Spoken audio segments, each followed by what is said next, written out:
¿Al Dios de Israel le gusta el fanatismo religioso? Esa es la pregunta que voy a responder durante todo este video.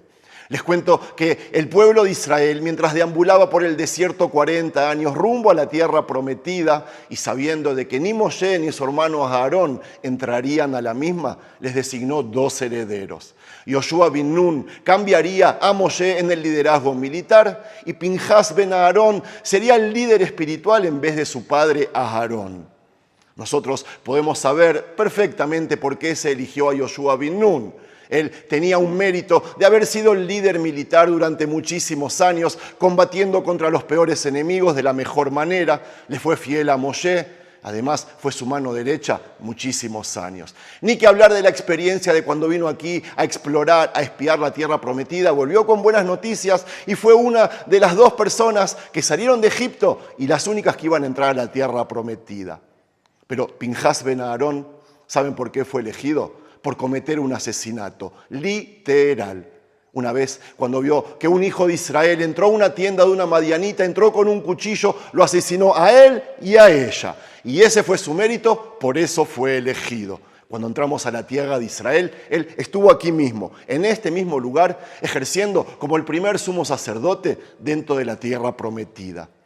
Amigos, les habla Sergio Bacari del canal Bacari Suelto en Israel, otra vez con ustedes, otro sábado con la Torá en la mano, en busca de la porción semanal, y mientras en las sinagogas de Israel y del mundo se está leyendo una porción que se llama Pinhas, Pineás, para ustedes, yo estoy en Shiloh, la primera capital de Israel en los tierras de Efraín, en la tierra prometida.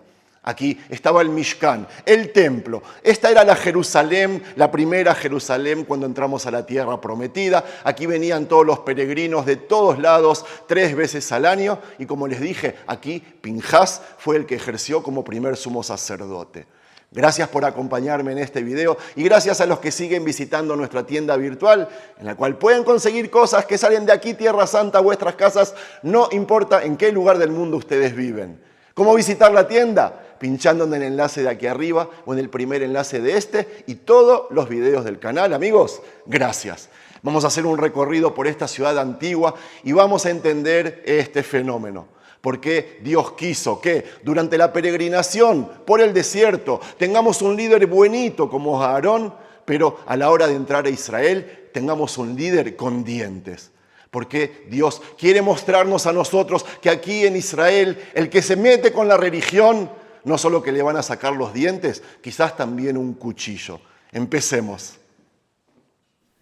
Amigos, no les dije, pero hace unos 1500 años, hermanos cristianos construyeron aquí esta iglesia para recordar el lugar donde estuvo el tabernáculo, el centro espiritual de Israel durante gran parte del período de los jueces. Lindo, ¿verdad? No levantaron este edificio por casualidad, lo hicieron porque Silo marcó un antes y un después en la historia bíblica y fue aquí donde ejerció como sumo sacerdote Pinhas. Y ya que lo nombré, hay algo que siempre me resultó curioso. Cuando en el judaísmo se habla de él, casi siempre la discusión empieza con el cuchillo y termina con el asesinato. Pero la Torá empieza mucho antes. Empieza describiendo una crisis que amenazaba a todo Israel. Y si ignoramos ese detalle, entonces el episodio pierde su sentido. Eso sí, si lo convertimos en una justificación también, Por eso vale la pena detenernos un momento y mirar el escenario completo antes de sacar conclusiones. Antes de seguir y esperando que estén admirados como yo de este lugar, les quiero refrescar la memoria y contarles que los bizantinos construyeron esto no solo porque aquí estaba el tabernáculo, también porque aquí ejerció el joven Shmuel, el profeta Samuel. Aquí vivió el sacerdote Elí. Aquí, amigos, se guardó el arca de la alianza, sí, antes de que fuera capturada por los filisteos. Para los peregrinos cristianos, estos acontecimientos del Antiguo Testamento prefiguraban aspectos de la fe cristiana, por lo que el lugar adquirió gran importancia religiosa. Aquí, como vimos, hay mosaicos con motivos vegetales, cruces, y miren esta inscripción en el mosaico. Aquí dice, Señor Jesucristo, ten misericordia de Shiloh y de sus habitantes. Increíble, ¿verdad? Bueno, ¿saben qué? Vamos a salir, vamos a recorrer la Shiloh antigua por fuera y volvamos a la Torá.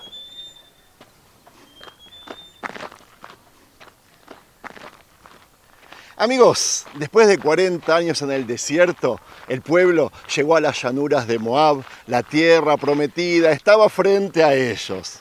Moshe ya sabía que no entraría en ella y la nueva generación estaba a punto de cruzar el río Jordán. Pero entonces ocurrió algo inesperado. Los moabitas y madianitas no intentaron derrotar a Israel con espadas, lo hicieron de otra manera. Los invitaron a participar en sus banquetes religiosos.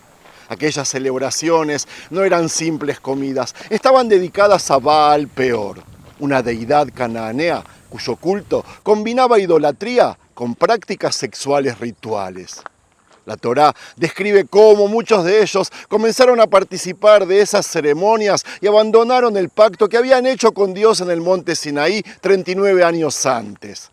La situación fue tan grave que Dios envió una plaga sobre el campamento y mientras Moshe y los jueces intentaban detener aquella crisis, sucedió un hecho todavía aún más impactante. Un príncipe de la tribu de Shimón, llamado Zimbri ben Salu, cruzó el campamento llevando públicamente a una princesa madianita llamada Cosbi Batsur hasta su tienda. No eran dos personas cualquiera. Zimbri era uno de los principales dirigentes de Israel. Cosbi era hija de Tzur, uno de los 5 gobernantes de Madián. Aquella unión representaba mucho más que una relación personal. Era un desafío abierto a la autoridad de Moshe y al pacto entre Israel y Dios. La Torá relata, y cito, «Y vio Pinhas, hijo de Eleazar, hijo de Aarón el sacerdote, tomó una lanza en su mano». Dice una lanza y yo venía diciendo un cuchillo, me retracto. Amigos, la Torá no presenta aquello como un problema privado, ni como una simple mezcla entre religiones. Como ven, lo presenta como una captura del pacto entre Dios e Israel. Y sigo citando. Israel se unió a Baal Peor y la ira del Señor de Dios se encendió contra Israel. ¿Entienden ahora? Ese era el clima en el que ocurrió el hecho, dentro de una crisis que ponía en peligro el futuro espiritual de todo el pueblo. Y aquí viene la primera dificultad, porque cuanto mejor entendemos el contexto, más difícil se vuelve la historia. Ya no alcanza con decir que Pinhas tenía razón, ni tampoco alcanza con decir que estaba completamente equivocado. La pregunta ahora es si una persona cree sinceramente que está defendiendo la voluntad de Dios. ¿Cómo descubre el momento exacto en que la fe deja de ser fe y comienza a convertirse en fanatismo? La respuesta que Dios dio después de aquel episodio es probablemente una de las más difíciles de aceptar de toda la Torá, y no exagero, porque si el relato terminara con la muerte de aquellas 2 personas, cada uno podría sacar sus propias conclusiones, pero no terminó ahí. El texto dice que la plaga se detuvo y enseguida Dios habló con Moshe y le dijo: Pinhas, hijo de Eleazar, hijo de Aarón el sacerdote, apartó mi ira de sobre los hijos de Israel al mostrar su celo entre ellos. Celo.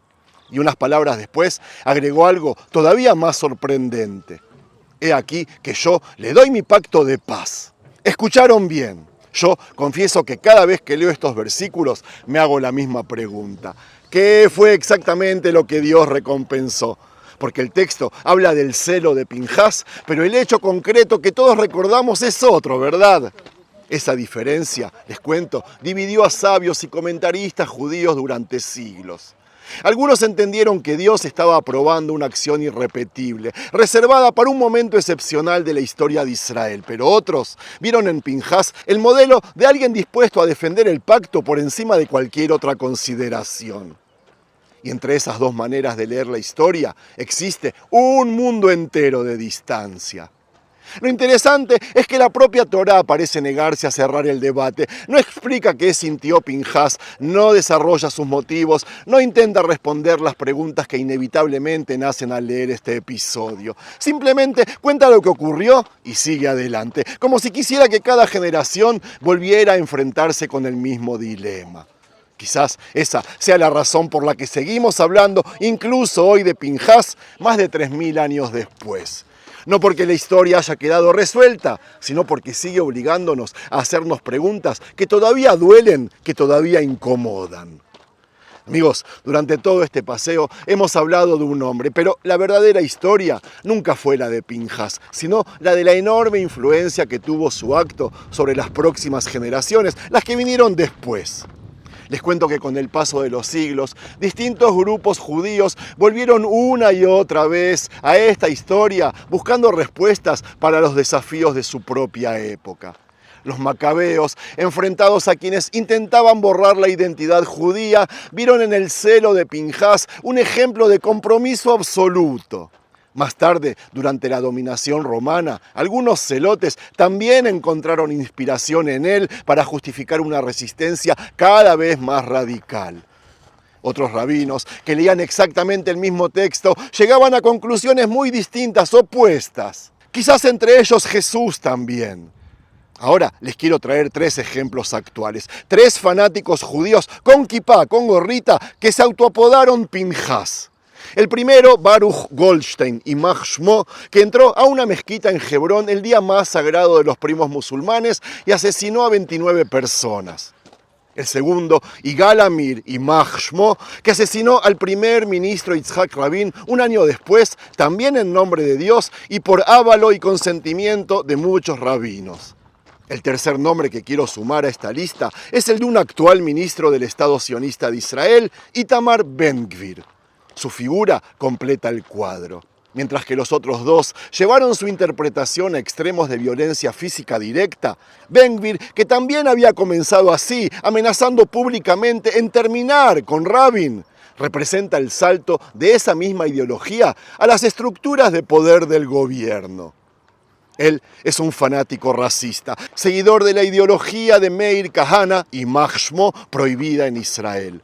Un judío mesiánico de lo más extremista que jamás haya conocido el Parlamento de Israel en su historia, que no solo cita a Pinjás como un referente histórico, sino que encarna una forma de hacer política donde el celo, entre comillas, se traduce en una confrontación constante con las autoridades democráticas cuando éstas no se alinean con su lectura de la fe.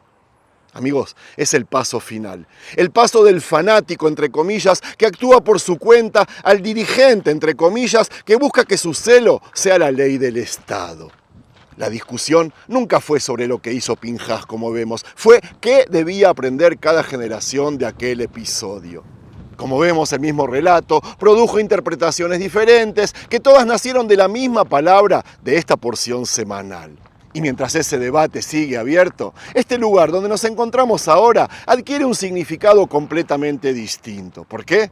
Porque Shiloh no fue solo el sitio donde ejerció Pinjás, fue también el lugar desde donde comenzó a consolidarse la autoridad religiosa de Israel, una autoridad que marcaría el destino del pueblo durante siglos y que nos ayuda hoy a entender por qué esta historia nunca quedó en el pasado. Durante mi viaje hasta aquí, les cuento, hubo 2 cosas que no pude dejar de pensar que me llamaron muchísimo la atención. La primera fue la enorme cantidad de banderas de Israel a lo largo de la Ruta 60 que me trajo hasta aquí por todas las montañas de Samaria. La segunda, varios carteles que, además de indicar el camino a Jerusalén, señalaban la dirección hacia el Gran Templo. Banderas de Israel cada 5 o 10 metros a lo largo de kilómetros a los 2 costados de la ruta de los patriarcas y carteles improvisados y oficiales, sí oficiales, que indican la dirección al monte del templo y al templo, debajo de cada cartel que señala cómo llegar a Jerusalén. Hace algunos meses ese paisaje era diferente, no existía. Y no estoy cuestionando si eso está bien o está mal. Todo eso nos está diciendo algo, o mucho, sobre el Israel que estamos viendo nacer.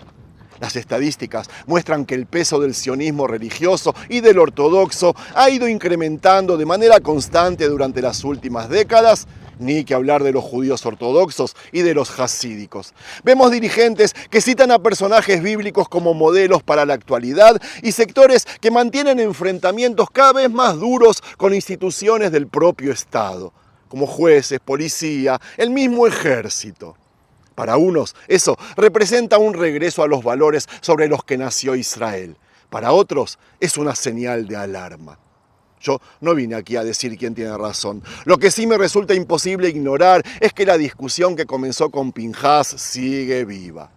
¿Qué ocurre cuando alguien está convencido de que Dios respalda su causa? ¿Quién puede ponerle un límite? ¿Y quién tiene la autoridad para decir hasta aquí has llegado? Y lo digo desde mi judaísmo, pero es relevante para los cristianos, que los hechos están probando que han aprendido de la historia y dejaron de actuar en nombre de Dios para pasar a hablar en nombre de Dios. Algo que el Islam y los primos musulmanes deberían aprender de una vez por todas y rápido. Tal vez esa sea la razón por la que una historia ocurrida hace más de 3.300 años todavía provoque tanta incomodidad en nosotros. No porque nos obliga a tomar partido por Pinhás, sino porque nos obliga a mirarnos a nosotros mismos. Yo no sé si Dios premió un asesinato, no sé si Pinhás hizo lo correcto, no sé dónde termina exactamente la fe y dónde comienza el fanatismo, pero sí sé una cosa, que cada vez que un ser humano está absolutamente convencido de actuar en nombre de Dios, todos los demás tenemos la obligación de hacernos preguntas. Porque la certeza absoluta puede inspirar a veces a actos de enorme grandeza, pero también puede justificar decisiones cuyas consecuencias terminarán acompañando a un pueblo durante siglos. Buena semana para todos, amigos.